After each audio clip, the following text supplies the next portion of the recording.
चलिए, तो यहाँ पर एक शानदार जीत दर्ज करते हुए बीजेपी, लेकिन हम आगे बढ़ते हैं और रिलायंस के नतीजे जो आए हैं उन पर बातचीत कर लेते हैं। दिग्गज कंपनी आरआईएल ने अपनी तीसरी तिमाही के नतीजे जारी कर दिए हैं। नतीजे कुल मिलाकर कैसे आए हैं, आपको बतौर एक मार्केट पार्टिसिपेंट कैसे देखना चाहिए नतीजों को? हमारे सीनियर एग्जीक्यूटिव एडिटर सजीत मंगार तमाम विश्लेषण लेकर हमारे साथ जुड़ गए हैं। सजीत सर, बताइएगा अब नतीजों को कैसे देखा जाए, आप कैसे भांप रहे हैं और बिटवीन द लाइंस अगर नतीजे पढ़ने हो तो क्या कुछ ध्यान में रखना होगा? रिलायंस के तीसरे तिमाही के नतीजे इन लाइन थे एक्सपेक्टेशन के।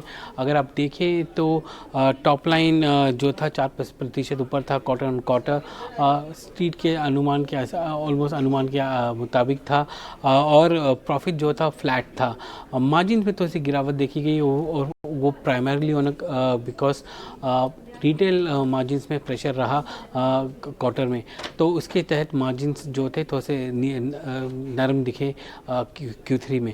इंडिविजुअल बेसिस में देखें तो O2C oil to chemical business जो है उस वहाँ पर रेवेन्यू ऊपर गया, उनका मार्जिन्स भी ऊपर गया, 10.2% रहे क्वार्टर में 9.3% के कंपैरेटिव ऑन क्वार्टर बेसिस पे।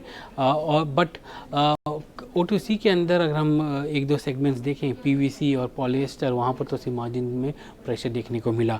जियो जो रेवेन्यू था वो ऊपर था लगभग 2% के आसपास, ऊपर मार्जिन फ्लैट रहे।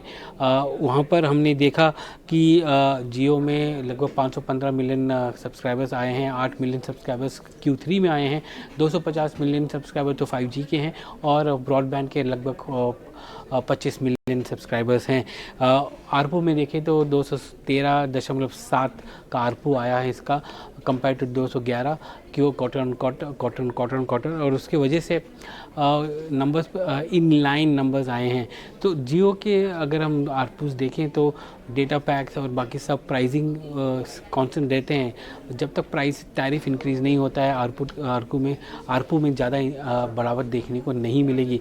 और जियो का IPO भी आ रहा है जिसकी तैयारी चल रही है, और उस तैयारी के चलते जियो में अभी आज तीसरी तिमाही में नंबर स्टेबल दिख रहे हैं। रिटेल में हमने देखा कि 431 स्टोर्स ऐड हुए हैं। वहाँ पर हमने देखा कि रेवेन्यू तो 8% बढ़ा, बट मार्जिन्स में प्रेशर रहा, और एक कारण जो रहा उसके लिए ये था कि नए स्टोर एडिशंस भी हुए हैं और प्राइसिंग डिस्काउंट्स भी रहे हैं इस क्वार्टर में फेस्टिव को चलते।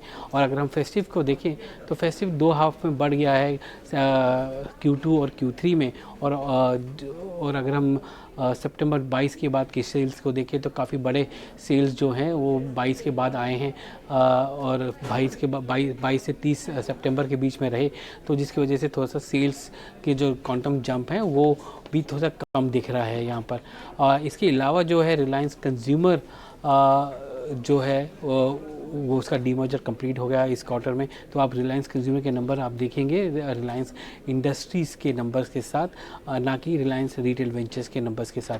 तो ओवरऑल अगर हम नंबर्स देखें रिलायंस के तो प्रीटी मच इन लाइन है, और स्ट्रीट ने के अनुमान के मुताबिक ही रहा। कुछ ब्लॉकबस्टर में कहना मुश्किल होगा, बट नेगेटिव सरप्राइज़ नहीं था। स्ट्रीट को मालूम था कि जियो के नंबर फ्लैट रहेंगे, OTC में थोड़ी सी बढ़त देखने को मिलेगी, मार्जिन्स में पॉलिस्टर और PVC थोड़े से कम रहेंगे, और रिटेल में मार्जिन प्रेशर रहेगा। तो ये सब चीज़ें जो है स्ट्रीट को पहले से अनुमान था, और ये नंबर अनुमान के अनुसार ही आए हैं। बिल्कुल, शुक्रिया सर इस पूरे विश्लेषण के लिए, लेकिन हम आगे बढ़